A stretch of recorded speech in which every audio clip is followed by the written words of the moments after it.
सुप्रभात बच्चों। चलो हम दादी माँ का परिवार है वो देख रहे थे। उसमें से हमने स्वाध्याय देखा था।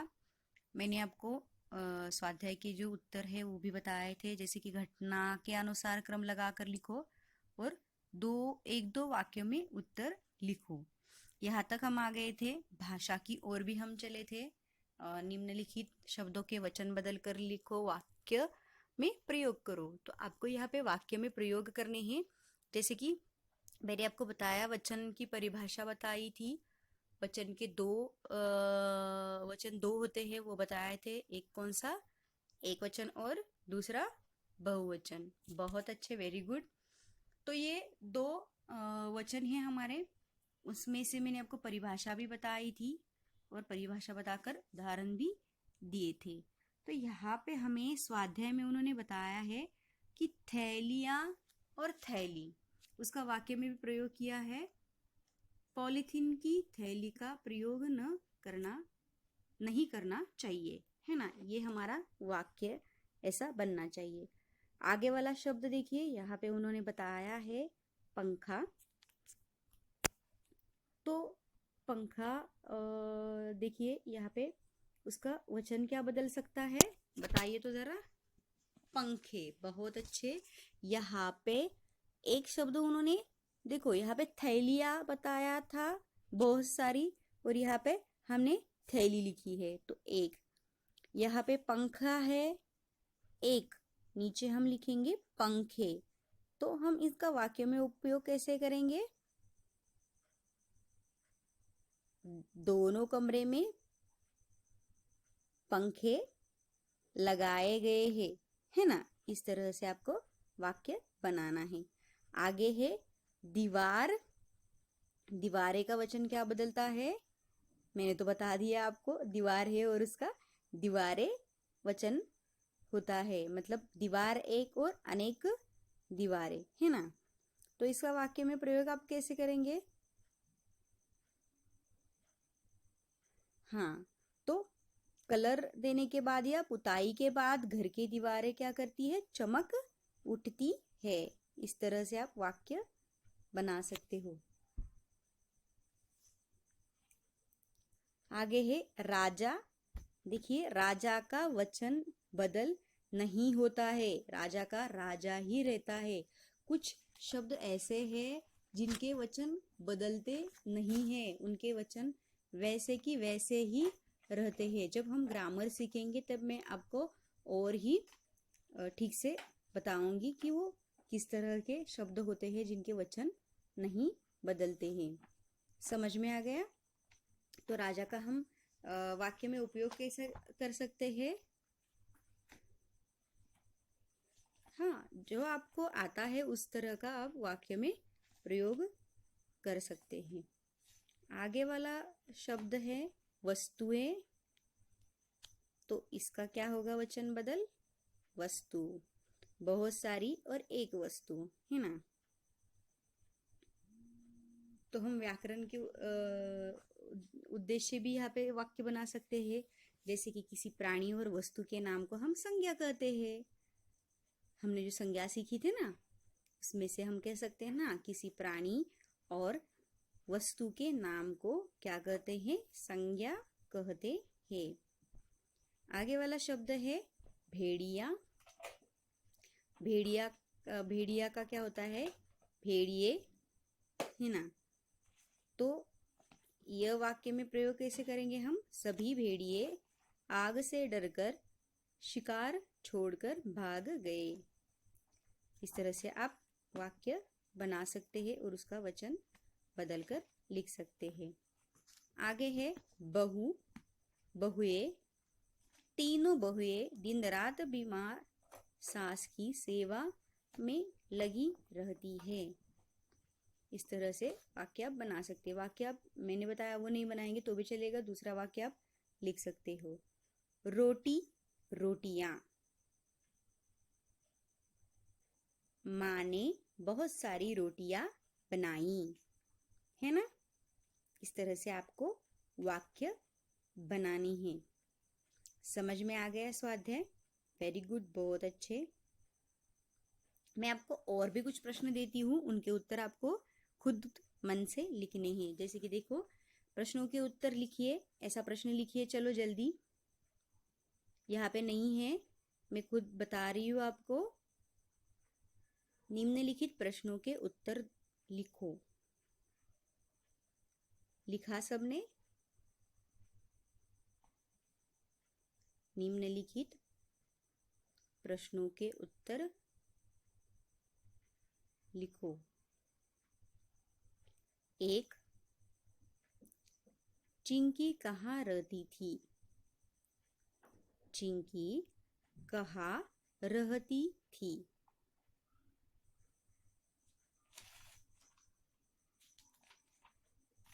दूसरा प्रश्न है, अचानक मुनमुन को क्या ध्यान में आया? अचानक मुनमुन को क्या ध्यान आया?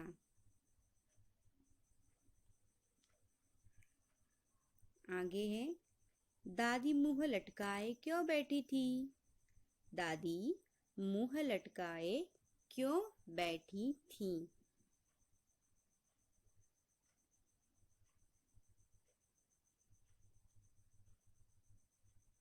दादी मुंह लटकाए क्यों बैठी थी? इन प्रश्नों के उत्तर भी आपको खुद को लिखने हैं। चलो, अभी 2-3 वाक्यों में से प्रश्न मैं आपको बताती हूँ, वो भी आपको लिखने हैं। जैसे कि दादी के परिवार में कौन कौन रहते थे? निम्नलिखित प्रश्नों के उत्तर 2-3 वाक्यों में लिखो। दादी के परिवार में कौन कौन रहते थे?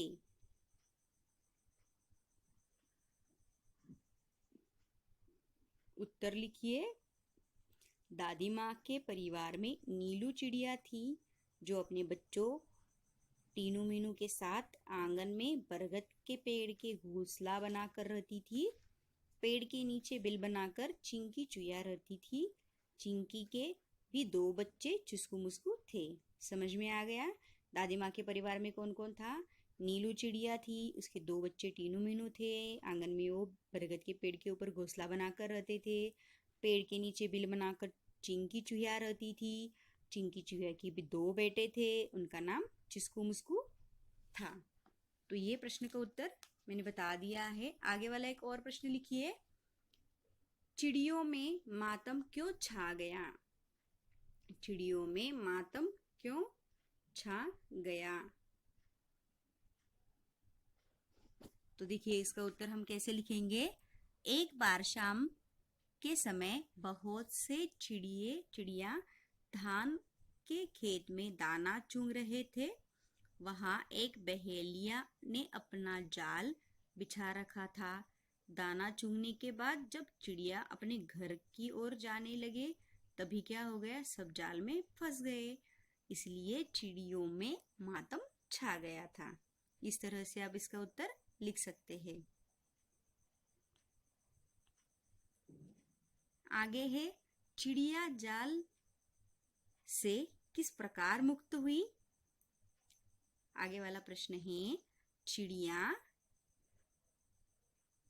जाल से किस प्रकार मुक्त हुई? उत्तर देखो, मैं बताती हूँ। टीनू मीनू के कहने पर सभी चिड़ियों ने एक साथ जोर लगाया और जाल लेकर एक ही दिशा में वो उड़कर दादी माँ के घर पहुंची। वहां दादी माँ के कहने पर नीलू और मीनू के नीलू और मीनू ने चिंकी से जाल काटने की याचना की और फिर चिंकी के 2 बच्चों चुस्कू मुस्कू ने अपने पैने दांतों से वो जाला काट दिया। इस प्रकार वो चिड़िया जाल से मुक्त हो गई। तो ये मैंने आपको प्रश्न बताया है, उनके उत्तर भी बता दिए हैं। समझ में आ गया पूरा पाठ बच्चों? यहाँ पे हमने दादी माँ का परिवार यह पाठ पढ़ा है आज।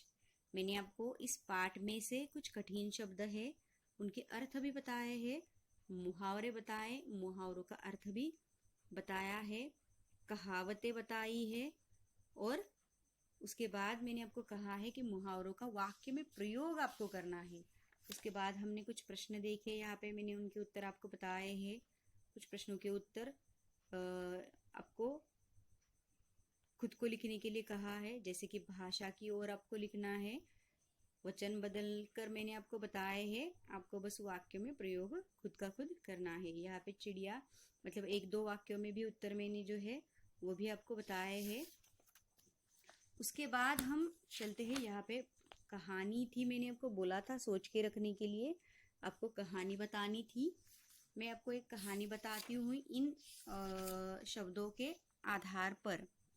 देखिए ध्यान से सुनिए कहानी, ताकि आप भी बना सकते हो दूसरी वाली कौन सी भी कहानी आप बनाओ। देखो, पानी, पुस्तक, बिल्ली, राखी, इन शब्दों के ऊपर आपको कहानी बनानी थी। तो देखो कहानी है, अंशु नागपुर में रहती थी। वह 7वीं कक्षा में पढ़ती थी। 2 दिन बाद हिंदी का टेस्ट होने वाला था। वह माँ से पूछकर अपनी सहेली रुचि के घर पढ़ने के लिए चली गई। दोनों सहेलियां देर तक टेस्ट की तैयारी करती रही। जब उनका ध्यान बाहर की तरफ गया तो देखा कि रात हो चुकी थी। पढ़ने में उन दोनों को समय का ध्यान ही नहीं रहा। अंशु ने सहेली से विदा ली और घर की ओर चल पड़ी। तभी अचानक बादल गरजने लगे और पानी बरसने लगा। अंशु ने अपनी पुस्तक को अपने दुपट्टे में अच्छी तरह लपेट लिया। बारिश और तेज हो गई। अंशु बारिश में बचने के लिए एक दुकान के बरामदे में खड़ी हो गई। तभी उसकी नजर बिल्ली के एक बच्चे पर पड़ी, जो बुरी तरह बारिश में भीग गया था और ठंड के कारण कांप रहा था। अंशु को उस बच्चे पर बड़ी दया आई। वह इधर उधर देखने लगी कि कैसे उसे बचाया जाए। तभी उसने दुकान में तरह तरह की रंग बिरंगी राखियां सजी रखी। उसे याद आया कि कल तो रक्षाबंधन है। टेस्ट की तैयारी में वह राखी लाना भी भूल गई थी। अंशु ने दुकान से अपने भाई के लिए राखी खरीदी। अब तक बारिश रुक गई थी। अंशु उस बिल्ली को गोद में लेकर अपने घर आई और उसे तौलिया से पोंछकर हल्का गर्म दूध पिलाया। दूध पीकर बिल्ली स्वस्थ दिखने लगी और अंशु के पास आकर उसका पैर चाटने लगी। अंशु ने अपने कमरे के एक कोने में कपड़ा बिछाकर बिल्ली को उस पर सुला दिया। माँ ने अंशु को इस अच्छे कार्य के लिए शाबाशी दी। अंशु ने माँ से प्रार्थना की कि वे उस बिल्ली को घर में रखने दे। माँ के हाँ कहने पर अंशु बहुत खुश हुई। उसने निश्चय किया कि उसका नाम राखी ही रखेगी, क्योंकि वह राखी के त्योहार पर ही उसे मिली थी। तो ये है बनी हुई कहानी। आपको भी इस तरह से कहानी बनानी है और अपनी किताब में आपको लिखनी है। समझ में आ गया बच्चों? और भी आपको यहाँ पे मैं कुछ यहाँ पे हमने यदि प्राकृतिक संसाधन समाप्त हो जाए तो ये प्रश्न मैंने आपको कहा था कि ये आपको स्वमत में भी आ सकता है, तो उसका उत्तर आपको लिखना है। तो अभी आप तैयारी करो, इसका भी उत्तर लिखो। अगर ऐसा हो जाए तो क्या हो सकता है, ये भी आपको लिखना है। समझ में आ गया बच्चों? हमने आज दादी माँ का जो पाठ है वो देखा। उसमें से हमने मुहावरे देखे, कहावतें देखा और सीखा भी बहुत कुछ है ना। आपको इस पाठ में से क्या सीखने को मिला ये भी आपको लिखना है। जैसे कि मैंने समझा, आपने क्या समझा और आपको क्या समझ में आया, ये भी लिखना है। शब्द के अर्थ लिखे हैं आपने, मुझे पता है, मैंने आपको बताया है कि जब हम पाठ पढ़ते हैं तो उसके पहले शब्दों के अर्थ जो है वो लिखने होते हैं, लिख कर रखने होते हैं आपको, ताकि आपको पाठ पढ़ाते समय कुछ कठिन शब्द आ जाए तो आप लिखे हुए शब्दों को देखकर अर्थ समझ में आ सकता है। मुहावरे है, उनका आपको वाक्य में प्रयोग भी करना है। कहावतें दी गई है, उनका भी अर्थ यहाँ पे दिया गया है। नीचे स्वाध्याय है, स्वाध्याय में से हमने सारी बातें देखी है, जो भी कुछ स्वाध्याय दिया गया है, जैसे कि घटना के क्रमानुसार आपको लगाना था वो लगाया है हमने। मैंने आपको उत्तर भी उसके बताए हैं। उसके बाद एक दो वाक्यों में भी उत्तर लिखे हैं हमने। मैंने आपको और कुछ प्रश्न भी दिए हैं जिनके उत्तर आपको लिखने हैं। 2-3 ऐसे प्रश्न हैं, उनके उत्तर मैंने आपको नहीं बताया है, बाकी जो प्रश्नों के उत्तर है वो तो मैंने आपको बताया है। तो आपको उन प्रश्नों के उत्तर जो भी है वो लिखने हैं। तो इसमें और एक दो बातें हैं, जैसे कि पन्ना क्रमांक 6 पे देखो बताया गया है कि इस पाठ में कुछ लयात्मक शब्द है, उनको खोज कर आपको लिखना है, वो आपको ढूंढना है। चलो बच्चों, तो अब इस पाठ में जो लय युक्त कुछ शब्द आए हैं उनको आपको ढूंढना है, और वो आप शब्द कौन से हैं वो शब्द आपको लिखने हैं। उसके बाद और कुछ ऐसे शब्द हैं जो मैं उल्टे पुल्टे आपको बताऊंगी, उन शब्दों को आपको सीधा करके लिखना है। चलो तैयार है आप? कागज और पेन और अपनी किताब ले लो और उसमें आप लिखो कौन से शब्द लिखने हैं आपको, लययुक्त। जैसे कि मैं आपको बताती हूँ, कल कल, टप टप, है ना। ये शब्द आपको, इस तरह के शब्द जो पाठ में आए हुए हैं वो आपको सारे शब्द लिखने हैं। चलिए तो शुरू कीजिए।